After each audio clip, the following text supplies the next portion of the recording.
don't believe the propaganda. And that's what it is. When you're listening to an analyst on a lot of these popular financial shows, or the mainstream Wall Street firms, you're not getting investment advice. You're getting propaganda. These firms are trying to sell you stocks.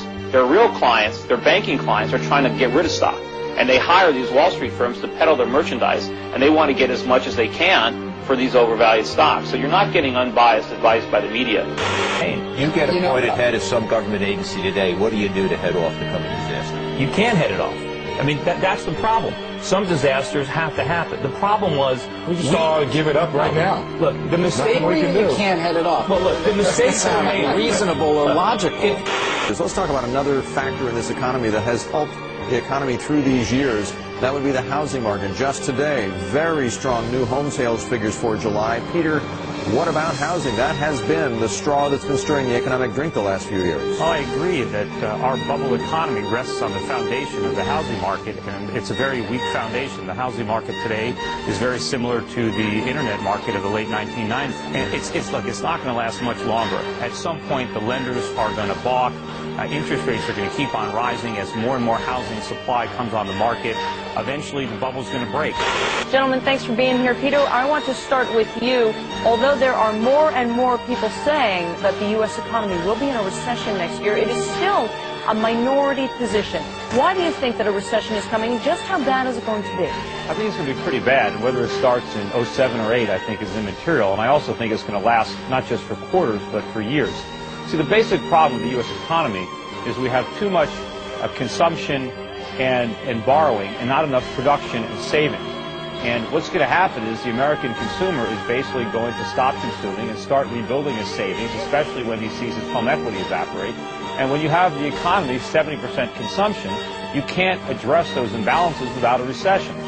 Rather than the recession being resisted, it should really be embraced, because the disease is all this debt-financed consumption. The cure is that we stop consuming and start saving and producing again, and that's a recession. And sometimes, medicine tastes bad, but you got to swallow it. Art Laffer, you hear him? He says the consumer's going to slow down in order to rebuild the savings. And you know that 2/3 of the American economy is driven by the consumer. Do you believe that? No, I don't believe any of it whatsoever, Michelle. Excuse me, but what he's saying is that savings is way down in this country, but wealth has risen dramatically. The United States economy has never been better shape. There is no tax increase coming in the next couple of years. Monetary policy is spectacular. We have freer trade than ever before. And not only that, but there are no incomes policies things here. I think Peter's just totally off base, and I don't think it's going to be, I just don't know where he's getting his stuff. Well, one of us is off base, but it's definitely not me. It's not wealth that's increased in the last few years. We haven't increased our productive capacity. All that's increased is the paper values of our stocks and real estate. But that's not real wealth, no more than the NASDAQ was wealth. When you see the stock market come down and the real estate bubble burst, all that phony wealth is going to evaporate. And all that's going to be left is all the debt that we accumulated to foreigners. Peter, I'm going to take a bet with you on this one. I'll bet you a penny on this one that if you'll sign a letter saying that if you're wrong, you'll sign a letter that you were wrong to me in this, but you're just way off base. There is nothing out there that tells us we're going to have a nice slowdown, but it's not going to be. All right, let me ask you this. I'll bet you a lot more than a penny. Peter, what do you say? Well, today's home prices are completely unsustainable. They were bid up to these artificial heights by a combination of temporarily low adjustable rate mortgage payments, by a complete, absence of any lending standards, and by speculative buying. And what's going to happen in 2007 is a lot of these artificially low ARM payments are going to be reset upward. You're going to start to see both the government and the lenders reimposing lending standards and tightening up on credit. And you're going to see a lot of the speculative buyers turn into sellers. And these sky-high real estate prices are going to come crashing back down to earth. First of all, I have no idea what Peter Schiff is talking about. I agree with Tom. I think they're going to be probably up to about 10%. What artificial lending standard are you talking about? What's word to Peter? Most of the profits that people have in real estate are going to vanish, just like the profits in the dot-coms in 1999-2000. It's a fantasy. People can't sell their house. The inventories are exploding all over the country. Houses are on the market for 6 months a year. There's no bidders. The prices are going to fall through the floor. You guys are deluding yourself. I do think that the economy is a lot stronger than my counterpart. I think that that's one of the problems that we're having right now is that Fed is giving mixed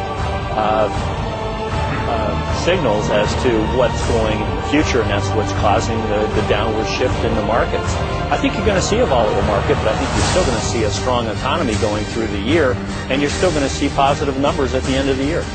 But Peter, you're thinking that the path of least resistance is perhaps for the markets to go up, but that won't be the case for the entire year. Right. And even if the market goes up, I think, again, it's only going up in terms of the depreciating dollar. It's not really going up in real terms or adjusted for inflation. But ultimately, as I said, there's a lot of optimism, and that's a warning sign. I think the market's going to run out of steam and eventually turn lower. Do you see a recession? I do. I mean, I see a very severe recession. It's not going to be measured in quarters. It's going to be measured in years.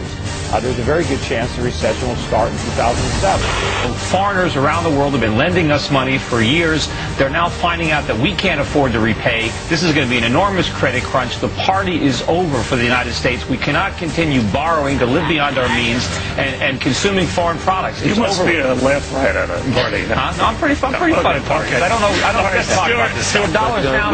But subprime is tiny. Subprime is a tiny blip. It's not tiny, and again, it's not just subprime. It's the entire mortgage market. Right? All right. Well, Tracy, you're disagreeing. You're simply wrong. Well, you're simply wrong about that. No, I'm not. Charles, you were just speaking. What do you think? I think volatility is going to be here until we can look at the books of major financials. So that means until the next round of earnings. But I think the worst is over. Ben? Well, I think stocks will be a heck of a lot higher a year from now than they are now. Tracy? Yeah, but we have more volatility to go, at least through September. Stuart? The big banks, the central banks, still have plenty of big guns to fire. They'll fire them when necessary. The worst is over. Peter, I guess razor blades are in order? The worst is yet to come. The fundamentals are not sound. They're awful. If the fundamentals were sound, we wouldn't be having these problems. No, that's not true. For the last 5 years, we've had the best housing boom for the last 5 years that we've had in the history of housing. Look at all the home builders today. Almost every home building stock made a new 52-week low. These stocks are down 80-90%. Many of them are headed for bankruptcy. These builders overbuilt. They misread the market. These numbers mean nothing. We're still closer to the top in the housing market than the bottom. We've got a long way to drop. Prices are going to fall substantially, particularly in California, in Florida, in the Northeast. All right, how much further drop, Peter?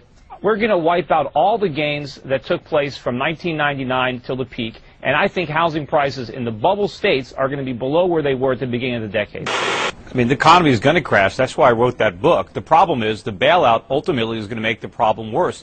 The politicians have to, resist the temptation to do something because they've already done enough damage. And we have to remember, they caused this crisis. It was the most irresponsible monetary policy in U.S. history, together with the moral hazards of Freddie and Fannie, that allowed American citizens to borrow trillions of dollars and spend every penny. Now we can't pay the money back, and so the institutions that loaned all the money are naturally going broke. But we have to let the market function. We have to purge these malinvestments from our economy. If that means a lot of failures, a lot of bankruptcies, so be it. If the government tries to artificially prop it up, we're going to create a much bigger crisis down the line because they're going to destroy the value of our currency. And then we're going to have a real economic crisis that's going to make this look like a Sunday school picnic. The dollar showing signs of weakness today, dropping against most major currencies. The big activity we saw in the euro and the pound. But as we look to 2009, is there a concern about a run on the dollar? With us now is CMC contributor Andy Bush of BMO Capital Markets, and Peter Schiff joins us again. Euro Pacific Capital is back. And Peter, let's just get into this quickly before we go into the overall picture for next year. Let's get your investment strategy for 2009. Lay it out for us. Yeah, well, I've been running for the dollar for years, and I think pretty soon it's going to turn into a stampede. It's not just going to be me. It's going to be everybody on the planet. So where do you put it? You're running away from dollar. What are you doing? Well, you see, inflation is not a problem for the future. It's a problem right now because the government is creating inflation to pay for the bailouts. So if people don't want to get stuck with a bill, right, they don't want to have the currency that's being inflated away, which is the dollar. So they have to invest outside the United States. Peter Schiff, take a whack at it. Big story today, $1 trillion deficit as far as the eye can see. Give me your take on this. What I don't like about it is the spending. I don't like government spending. I don't care if we're in a recession. Government should be cutting back. We should not be increasing government spending. Government should be cutting its spending. If we can cut spending enough, then maybe we can cut taxes. But if we just cut taxes and the government keeps spending, the real cost of government isn't what it taxes, but what it spends. And if it doesn't take it from us honestly through taxes, it's going to do it dishonestly by creating inflation. And that is exactly what they're doing. And we're going to pay for this, not in the future, but right now.